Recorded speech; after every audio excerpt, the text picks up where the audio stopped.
So Crunchyroll has censored Onimai, I'm Now Your Sister. FYI, to make sure we're all on the same page, this is a new series that aired today, officially, on Crunchyroll, and you can watch the first episode literally on their site.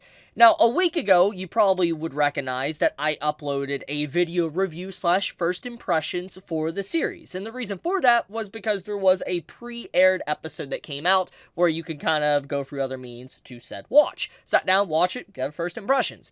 Well, we fast forward to today, Crunchyroll officially released the first episode for everybody can see. And upon watching, many people started to notice that there was some discrepancies, so to speak. And these discrepancies were censorship. Now, I'm not going to beat around the bush here, okay? Onimai, I'm Now Your Sister does have some things that will raise an eyebrow and does have some questionable things in it that everybody will probably talk about in that controversy, and I'm not going to get into that. I'm not doing that. The point is, I'm talking about just censorship and what Crunchyroll is doing for this case in point. So basically, Onimai, I'm Now Your Sister, obviously, ever since its first, announcement, when it was announced to be getting an anime, and people found out about it, that this was being done by Studio Bind, aka the same studio that worked on Mushoku Tensei, people are like, oh, okay, this is gonna definitely be a controversial series when it releases. Everybody was aware that the series was gonna cause a lot of people to start to freak out, so to speak. And so we fast forward to today, Crunchyroll has the series, they post the first episode, and they decide to go out of their way and censor this anime's first episode. Now, to explain the censorship for we all understand, basically, in the pre-aired version, it was uncensored, basically, just, normal episode. This episode, you have, scenes where there's, fog that usually is used in anime for censorship reasons. You have the exposure of some of these scenes heightened to the max, to where you can't really even see anything on screen. They have scenes that, are individual scenes that are cut, like animated sequences and scenes, cut and turned into still frames. And then, from what I'm also hearing, there's even voice lines that have been completely cut as well, and they just add, a still frame or whatever. So, the point is that, regardless of your stance on Onimai, if you like it or not, whatever your opinion is on it, that's irrelevant at the moment. The point is that Crunchyroll had over a year, basically, to know if Onimai was something they should pick up or not. Do they want to show this? But they still decided to pick it up, and they decided to go out of their way and censor the said show. And Crunchyroll does have a history of doing stuff like this, changing translations, etc. There's been a lot of controversy around this in the past. And so when you see this, what has happened now with this first episode, it's why would you pick up an anime just to censor it?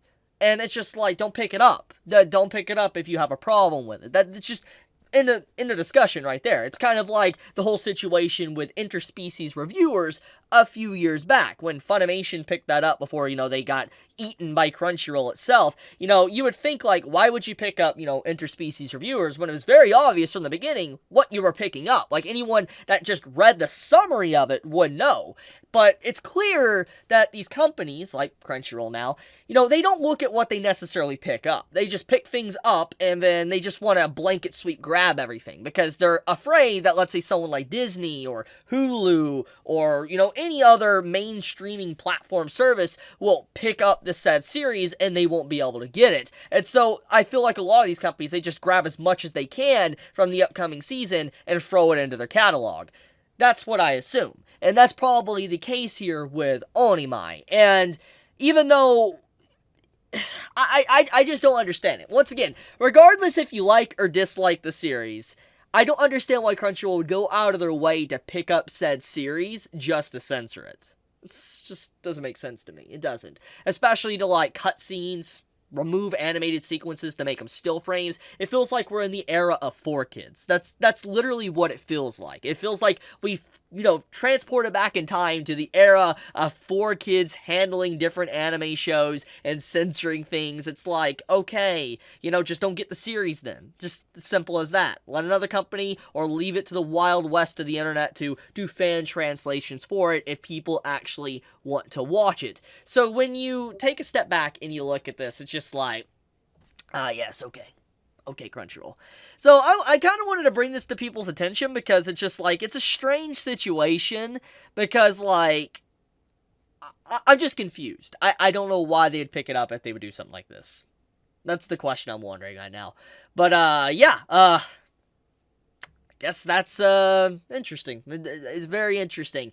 A service that people are paying, such as myself, for, you know, is censoring content. It's just like, look, we're not paying a premium for you to just censor stuff in the discussion. Like, I want my anime intact like it was from Japan. I don't want you censoring it with your own little rules or whatever. That's my 2 cents on it. Just how I feel.